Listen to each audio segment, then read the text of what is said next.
കളിമണ്ണിന്റെ ലഭ്യതക്കുറവ് കാരണം മൺപാത്ര നിർമ്മാണം നിലയ്ക്കുകയാണ്. നിയമങ്ങൾ കർശനമാക്കിയതോടെ പ്രാദേശികമായി വയലുകളിൽ നിന്ന് പോലും കളിമണ്ണ് ശേഖരിക്കാൻ കഴിയുന്നില്ലെന്നാണ് തൊഴിലാളികൾ പറയുന്നത്. തൊഴിൽ ചെയ്യാനുമുള്ള ബുദ്ധിമുട്ടുണ്ട്. ചെയ്യാൻ മറ്റാരെയും വെച്ച് ജീവിക്കാൻ പറ്റുന്നില്ല. കൂട്ടത്തിൽ ആരെയും വെച്ച് തുടരാൻ പറ്റുന്നില്ല. സാമ്പത്തികം വളരെ ബുദ്ധിമുട്ടാണ്.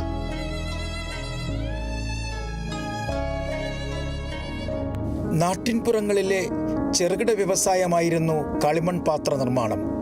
സമീപത്തെ വയലുകളിൽ നിന്ന് കളിമണ്ണ് ശേഖരിച്ചായിരുന്നു വ്യവസായം മുന്നോട്ട് പോയിരുന്നത്. കാലം മാറി പരിസ്ഥിതി സംരക്ഷണത്തിന് നിയമങ്ങൾ വന്നു. ഇതോടെ പ്രാദേശികമായി കളിമണ്ണ് ശേഖരിക്കാൻ കഴിയാത്ത അവസ്ഥയിലാണ് തൊഴിലാളികൾ. 7-8 രൂപ കൊടുത്ത് ഒരു ടണ്ണ് മണ്ണ് കൊണ്ടുവന്ന് വെച്ച് തൊഴിൽ ചെയ്തിട്ട് നക്കാപ്പിച്ച കിട്ടാറില്ല.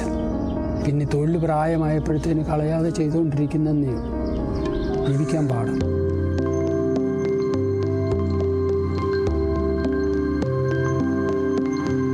പലരും കളിമൺ പാത്ര നിർമ്മാണം എന്ന കുലത്തൊഴിൽ ഉപേക്ഷിച്ചു മറ്റു തൊഴിലുകൾ തേടിപ്പോയി.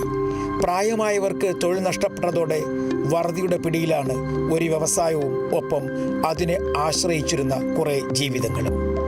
ഇന്നിപ്പോഴേ അലുമിനിയം പാത്രത്തിൽ നമ്മൾ ചോറ് വെച്ചു. 1 മാസം ചോറ് വെച്ച് കഴിയുമ്പോൾ അതിനകത്തെല്ലാം കുഴിക്കുത്തല ദ്രവിക്കുക. അതിനകത്തെല്ലാം പാടാക്കും. ഒരു വട്ട് കിടക്കുന്ന വലുപ്പത്തേക്ക് കുഴിയ. അതെല്ലാം നമ്മുടെ അകത്ത് പോകുന്ന മൺപാത്രം അങ്ങനെ പോകത്തില്ല. ഒരു കെമിക്കലും ഇല്ലാത്ത. പണ്ടുള്ള ഒരു ചോറ് വെച്ചിട്ട് പഴങ്കഞ്ഞിക്ക് അതിനകത്ത് ഇട്ടേക്കും. നേരം വെളുക്കുമ്പോൾ അത് സ്റ്റേപ്റ്റിയാണ്.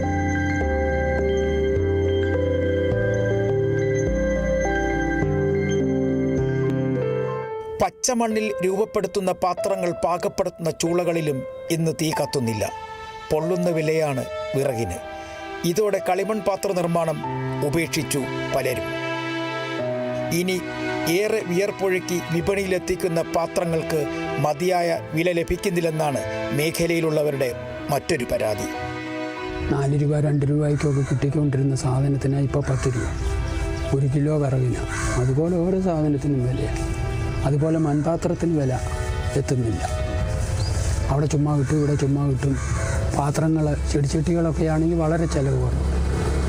എല്ലാവരും ഇപ്പോൾ പ്ലാസ്റ്റിക്കിലോട്ടും സിമെൻറ്റിലോട്ടും പോയിരിക്കുക. തീരുന്നില്ല പ്രശ്നങ്ങൾ. ഇടനിലക്കാരുടെ ചൂഷണമാണ് മറ്റൊരു പ്രതിസന്ധി. സർക്കാർ വിപണന കേന്ദ്രങ്ങൾ തുടങ്ങി സബ്സിഡി നൽകിയാൽ വ്യവസായം മുന്നോട്ട് കൊണ്ടുപോകാൻ കഴിയുമെന്ന പ്രതീക്ഷയും ഇവർ പങ്കുവെക്കുന്നു. ജീവിതം എന്താ, ഈ തൊഴിൽ തുടരാൻ ആളില്ല. ഇല്ല, ഇതുവരെയും കിട്ടിയിട്ടില്ല. കൊണ്ടുപോകാൻ പറ്റും. നമ്മുടെ പ്രായത്തിന് പോലെ കൊണ്ടുപോകണമെങ്കിൽ എന്തെങ്കിലും കിട്ടണം.